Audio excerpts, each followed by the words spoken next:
أعوذ بالله من الشيطان الرجيم. بسم الله الرحمن الرحيم. يعتذرون إليكم إذا رجعتم إليهم قل لا تعتذروا لم نؤمن لكم قد نبأنا الله من أخباركم وسيرى الله عملكم ورسوله ثم تردون إلى عالم الغيب والشهادة فينبئكم بما كنتم تعملون. سيحلفون بالله لكم إذا انقلبتم إليهم لتعرضوا عنهم فأعرضوا عنهم إنهم رجس ومأواهم جهنم جزاء بما كانوا يكسبون. يحلفون لكم لترضوا عنهم فإن ترضوا عنهم فإن الله لا يرضى عن القوم الفاسقين. الأعراب أشد كفرا ونفاقا وأجدر أن لا يعلموا حدود ما أنزل الله على رسوله والله عليم حكيم. ومن الأعراب من يتخذ ما ينفق مغرما ويتربص بكم الدوائر عليهم دائرة السوء والله سميع عليم. ومن الأعراب من يؤمن بالله واليوم الآخر ويتخذ ما ينفق قربات عند الله وصلوات الرسول ألا إنها قربة لهم سيدخلهم الله في رحمته إن الله غفور رحيم. والسابقون الأولون من المهاجرين والأنصار والذين اتبعوهم بإحسان رضي الله عنهم ورضوا عنه وأعد لهم جنات تجري تحتها الأنهار خالدين فيها أبدا ذلك الفوز العظيم. وممن حولكم من الأعراب منافقون ومن أهل المدينة ما غدوا على النفاق لا تعلمهم نحن نعلمهم سنعذبهم مرتين ثم يردون إلى عذاب عظيم. وآخرون اعترفوا بذنوبهم خلطوا عملا صالحا وآخر سيئا عسى الله أن يتوب عليهم إن الله غفور رحيم. خذ من أموالهم صدقة تطهرهم وتزكيهم بها وصل عليهم إن صلاتك سكن لهم والله سميع عليم. ألم يعلموا أن الله هو يقبل التوبة عن عباده ويأخذ الصدقات وأن الله هو التواب الرحيم. وقل اعملوا فسيرى الله عملكم ورسوله والمؤمنون وستردون إلى عالم الغيب والشهادة فينبئكم بما كنتم تعملون. وآخرون مرجون لأمر الله إما يعذبهم وإما يتوب عليهم والله عليم حكيم. والذين اتخذوا مسجدا ضرارا وكفرا وتفريقا بين المؤمنين وإرصادا لمن حارب الله ورسوله من قبل ولا يحلفن إن أردنا إلا الحسنى والله يشهد إنهم لكاذبون. لا تقم فيه أبدا لمسجد أسس على التقوى من أول يوم أحق تقوم فيه رجال يحبون أن يتطهروا والله يحب المطهرين. أفمن أسس بنيانه على تقوى من الله ورضوان خير أم من أسس بنيانه على شفا جرف نهار فانهار به في نار جهنم والله لا يهدي القوم الظالمين. لا يزال بنيانهم الذي بنوا ريبة في قلوبهم إلا أن تقطع قلوبهم والله عليم حكيم. إن الله اشترى من المؤمنين أنفسهم وأموالهم بأن لهم الجنة يقاتلون في سبيل الله فيقتلون ويقتلون وعدا عليه حقا في التوراة والإنجيل والقرآن ومن أوفى بعهده من الله فاستبشروا ببيعكم الذي بايعتم به وذلك هو الفوز العظيم. التائبون العابدون الحامدون السائحون الراكعون الساجدون الآمرون بالمعروف والناهون عن المنكر والحافظون لحدود الله وبشر المؤمنين. ما كان للنبي والذين آمنوا أن يستغفروا للمشركين ولو كانوا أولي قربى من بعد ما تبين لهم أنهم أصحاب الجحيم. وما كان استغفار إبراهيم لأبيه إلا عن موعدة وعدها إياه فلما تبين له أنه عدو لله تبرأ منه إن إبراهيم لأواه حليم. وما كان الله ليضل قوما بعد إذ هداهم حتى يبين لهم ما يتقون إن الله بكل شيء عليم. إن الله له ملك السماوات والأرض يحيي ويميت وما لكم من دون الله من ولي ولا نصير. لقد تاب الله على النبي والمهاجرين والأنصار الذين اتبعوه في ساعة العسرة من بعد ما كاد يزيغ قلوب فريق منهم ثم تاب عليهم إنه بهم رؤوف رحيم. وعلى الثلاثة الذين خلفوا حتى إذا ضاقت عليهم الأرض بما رحبت وضاقت عليهم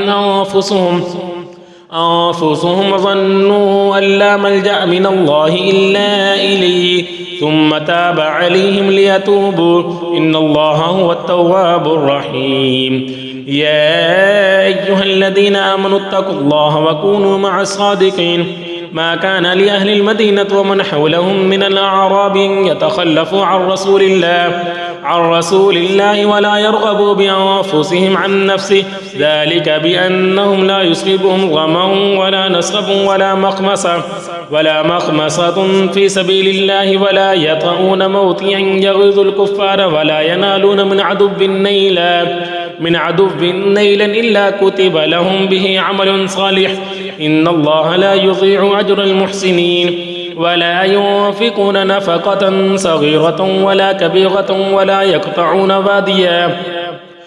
يقطعون واديا إلا كتب لهم ليجزيهم الله أحسن ما كانوا يعملون. وما كان المؤمنون لينفروا كافة فلولا نفر من كل فرقة منهم طائفة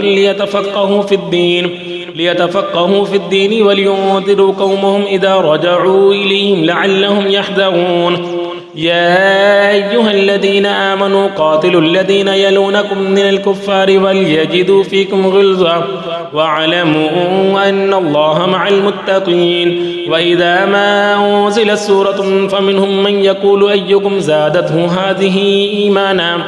فأما الذين آمنوا فزادتهم إيمانا وهم يستبشرون وأما الذين في قلوبهم مرض فزادتهم رجسا إلى رجسهم وماتوا وهم كافرون. أفلا يرون أنهم يفتنون في كل عام مرة أو مرتين ثم لا يتوبون ولا هم يذكرون. وإذا ما أنزلت سورة نظر بعضهم إلى بعض هل يراكم من أحد ثم صرف الله قلوبهم بأنهم قوم لا يفقهون. لقد جاءكم رسول من أنفسكم عزيز عليه ما عنتم حريص عليكم بالمؤمنين رؤوف رحيم. فإن تولوا فقل حسبي الله لا إله إلا هو عليه توكلت وهو رب العرش العظيم. بسم الله الرحمن الرحيم. ألف لام را تلك آيات الكتاب الحكيم. أكان للناس عجبا أن أوحينا إلى رجل منهم أن أنذر الناس وبشر الذين آمنوا أن لهم قدم صدق عند ربهم. قال الكافرون إن هذا لساحر مبين. إن ربكم الله الذي خلق السماوات والأرض في 6 أيام ثم استوى على العرش يدبر الأمر ما من شفيع إلا من بعد إذنه ذلكم الله ربكم فاعبدوه أفلا تذكرون. إليه مرجعكم جميعا وعد الله حقا إنه يبدأ الخلق ثم يعيده ليجزي الذين آمنوا وعملوا الصالحات بالقسط والذين كفروا لهم شراب من حميم وعذاب أليم بما كانوا يكفرون. هو الذي جعل الشمس ضياء والقمر نورا وقدره منازل لتعلموا عدد السنين والحساب. ما خلق الله ذلك إلا بالحق يفصل الآيات لقوم يعلمون. إن في اختلاف الليل والنهار وما خلق الله في السماوات والأرض لآيات لقوم يتقون. إن الذين لا يرجون لقاءنا ورضوا بالحياة الدنيا واطمأنوا بها والذين هم عن آياتنا غافلون أولئك مأواهم النار بما كانوا يكسبون. إن الذين آمنوا وعملوا الصالحات يهديهم ربهم بإيمانهم تجري من تحتهم الأنهار في جنات النعيم. دعواهم فيها سبحانك اللهم وتحيتهم فيها سلام وآخر دعواهم أن الحمد لله رب العالمين. ولو يعجل الله للناس الشر استعجالهم بالخير لقضي إليهم أجلهم فنذر الذين لا يرجون لقاءنا في طغيانهم يعمهون. وإذا مس الإنسان ضر دعانا لجنبه قاعدا أو قائما فلما كشفنا عنه ضره مر كأن لم يدعنا إلى ضر مسه كذلك زين للمسرفين ما كانوا يعملون. ولقد أهلكنا القرون من قبلكم لما ظلموا وجاءتهم رسلهم بالبينات وما كانوا ليؤمنوا كذلك نجزي القوم المجرمين. ثم جعلناكم خلائف في الأرض من بعدهم لننظر كيف تعملون. وإذا تتلى عليهم آياتنا بينات قال الذين لا يرجون لقاء نأتي بقرآن غير هذا أو بدل قل ما يكون لي أن أبدله من تلقاء نفسي إن أتبع إلا ما يوحى إلي إني أخاف إن عصيت ربي عذاب يوم عظيم. قل لو شاء الله ما تلوته عليكم ولا أدراكم به فقد لبثت فيكم عمرا من قبل أفلا تعقلون. فمن أظلم ممن افترى على الله كذبا أو كذب بآياته إنه لا يفلح المجرمون. ويعبدون من دون الله ما لا يضرهم ولا ينفعهم ويقولون هؤلاء شفعاؤنا عند الله قل أتنبئون الله بما لا يعلم في السماوات ولا في الأرض سبحانه وتعالى عما يشركون. وما كان الناس إلا أمة واحدة فاختلفوا ولولا كلمة سبقت من ربك لقضي بينهم فيما فيه يختلفون. ويقولون لولا أنزل عليه آية من ربه فقل إنما الغيب لله فانتظروا إني معكم من المنتظرين. وإذا أذقنا الناس رحمة من بعد ضراء مستهم إذا لهم مكر في آياتنا قل الله أسرع مكرا إن رسلنا يكتبون ما تمكرون. هو الذي يسيركم في البر والبحر حتى إذا كنتم في الفلك وجرين بهم بريح طيبة وفرحوا بها جاءتها ريح عاصف وجاءهم الموج من كل مكان وظنوا أنهم أحيط بهم دعوا الله مخلصين له الدين لئن أنجيتنا من هذه لنكونن من الشاكرين. فلما أنجاهم إذا هم يبغون في الأرض بغير الحق يا أيها الناس إنما بغيكم على أنفسكم متاع الحياة الدنيا ثم إلينا مرجعكم فننبئكم بما كنتم تعملون. إنما مثل الحياة الدنيا كماء إن أنزلناه من السماء فاختلط به نبات الأرض مما يأكل الناس والأنعام حتى إذا أخذت الأرض زخرفها وزينت وظن أهلها أنهم قادرون عليها أتاها أمرنا ليلا أو نهارا فجعلناها حصيدا كأن لم تغن بالأمس كذلك نفصل الآيات لقوم يتفكرون. والله يدعو إلى دار السلام ويهدي من يشاء إلى صراط مستقيم للذين أحسنوا الحسنى وزيادة ولا يرهق وجوههم قتر ولا ظلة أولئك أصحاب الجنة هم فيها خالدون. والذين كسبوا السيئات جزاء سيئة بمثلها وترهقهم ذلة ما لهم من الله من عاصم كأنما أغشيت وجوههم قطعا من الليل مظلما أولئك أصحاب النار هم فيها خالدون. ويوم نحشرهم جميعا ثم نقول للذين أشركوا مكانكم أنتم وشركاؤكم فزينا بينهم وقال شركاؤهم ما كنتم إيانا تعبدون فكفى بالله شهيدا بيننا وبينكم إن كنا عن عبادتكم لغافلين. هنالك تبلو كل نفس ما أسلفت وردوا إلى الله مولاهم الحق وضل عنهم ما كانوا يفترون. قل من يرزقكم من السماء والأرض أم من يملك السمع والأبصار ومن يخرج الحي من الميت ويخرج الميت من الحي ومن يدبر الأمر فسيقولون الله فقل أفلا تتقون فذلكم الله ربكم الحق فماذا بعد الحق إلا الضلال فأنى تصرفون كذلك حقت كلمة ربك على الذين فسقوا أنهم لا يؤمنون قل هل من شركائكم من يبدأ الخلق ثم يعيده قل الله يبدأ الخلق ثم يعيده فأنى تؤفكون قل هل من شركائكم من يهدي للحق قل الله يهدي للحق أفمن يهدي للحق أحق أن يتبع من لا يهدي إلا أن يهدى فما لكم كيف تحكمون وما يتبع أكثرهم إلا ظنا إن الظن لا يغني من الحق شيئا إن الله عليم بما يفعلون وما كان هذا القرآن أن يفترى من دون الله ولكن تصديق الذي بين يديه وتفصيل الكتاب لا ريب فيه من رب العالمين أم يقولون افترى قل فأتوا بسورة مثله وادعوا من استطعتم من دون الله إن كنتم صادقين بل كذبوا بما لم يحيطوا بعلمه ولما يأتهم تأويله كذلك كذب الذين من قبلهم فانظر كيف كان عاقبة الظالمين ومنهم من يؤمن به ومنهم من لا يؤمن به وربك أعلم بالمفسدين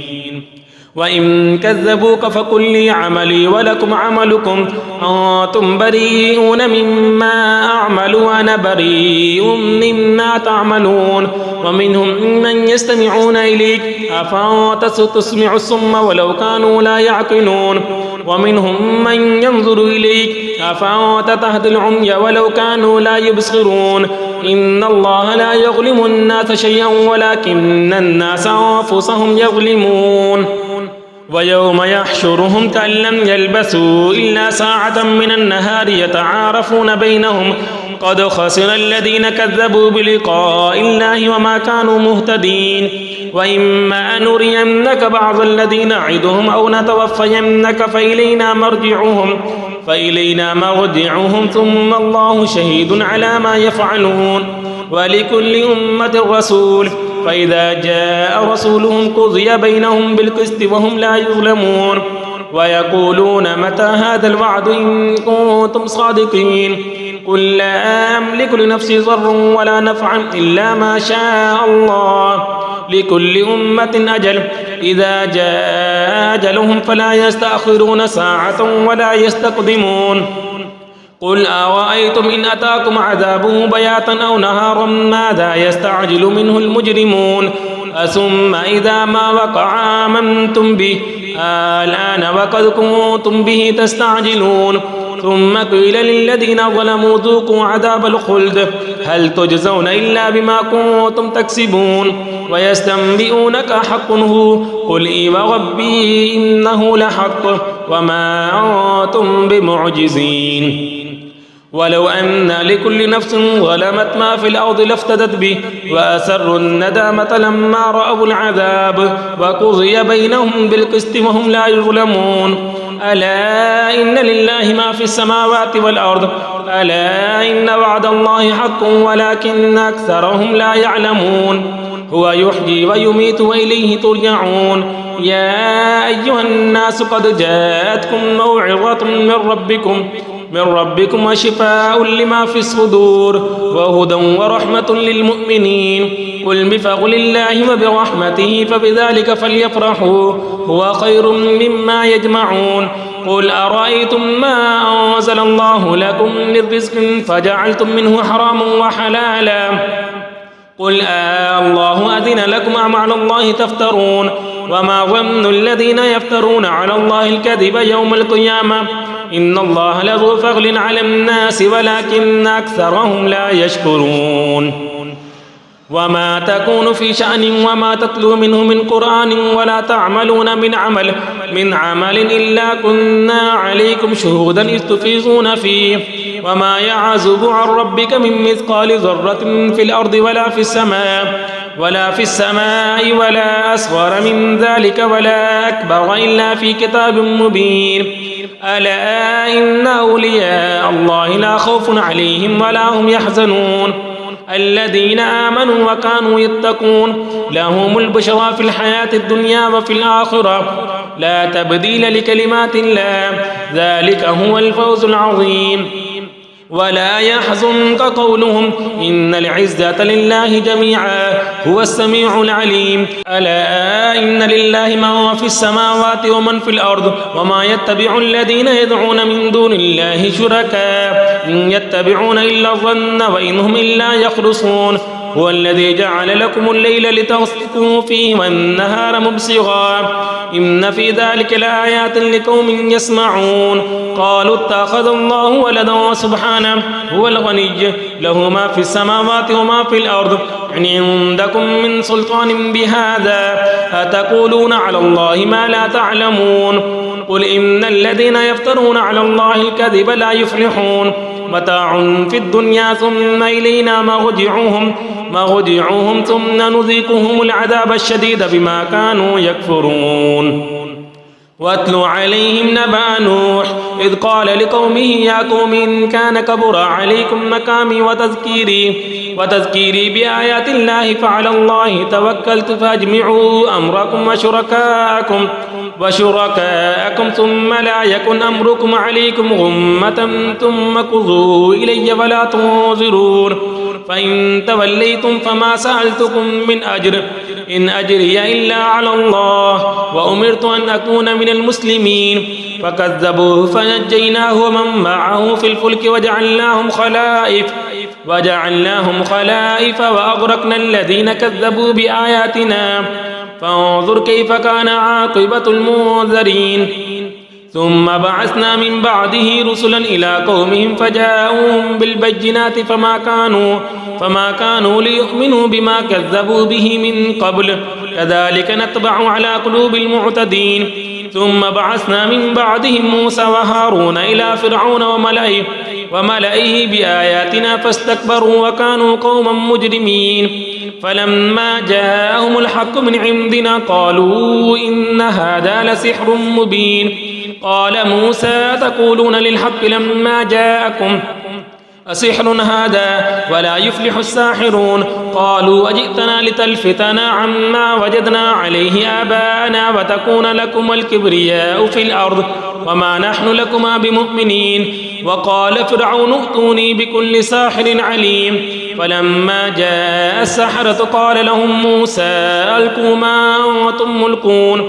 فلما ألقوا قال موسى ما جئتم به السحر إن الله سيبطله إن الله لا يصلح عمل المفسدين ويحق الله الحق بكلماته ولو كره المجرمون فما آمن لموسى إلا ذرية من قومه على خوف من فرعون وملئهم أن يفتنهم وإن فرعون لعال في الأرض وإنه لمن المسرفين وقال موسى يا قوم إن كنتم آمنتم بالله فعليه توكلوا إن كنتم مسلمين فقالوا على الله توكلنا ربنا لا تجعلنا فتنة للقوم الظالمين ونجنا برحمتك من القوم الكافرين وأوحينا إلى موسى وأخيه أن تبوأ لقومكما بمصر بيوتا واجعلوا بيوتكم قبلة وأقيموا الصلاة وبشر المؤمنين وقال موسى ربنا إنك آتيت فرعون وملأه زينة وأموالا في الحياة الدنيا ربنا ليضلوا عن سبيلك ربنا اطمس على أموالهم واشدد على قلوبهم فلا يؤمنوا حتى يروا العذاب الأليم قال قد أجيبت دعوتكما فاستقيما ولا تتبعان سبيل الذين لا يعلمون وجاوزنا ببني إسرائيل البحر فأتبعهم فرعون وجنوده بغيا وعدوا حتى إذا أدركه الغرق قال آمنت أنه لا إله إلا الذي آمنت به بنو إسرائيل وأنا من المسلمين الآن وقد عصيت قبل وكنت من المفسدين فاليوم ننجيك ببدنك لتكون لمن خلفك آية وإن كثيرا من الناس عن آياتنا لغافلون ولقد بوأنا بني إسرائيل مبوأ صدق ورزقناهم من الطيبات فما اختلفوا حتى جاءهم العلم إن ربك يقضي بينهم يوم القيامة فيما كانوا فيه يختلفون فإن كنت في شك مما أنزلنا إليك فاسأل الذين يقرؤون الكتاب من قبلك لقد جاءك الحق من ربك فلا تكونن من الممتغين ولا تكونن من الذين كذبوا بآيات الله فتكون من الخاسرين إن الذين حقت عليهم كلمة ربك لا يؤمنون ولو جاءتهم كل آية حتى يروا العذاب الأليم فلولا كانت قرية آمنت فنفعها إيمانها إلا قوم يونس لما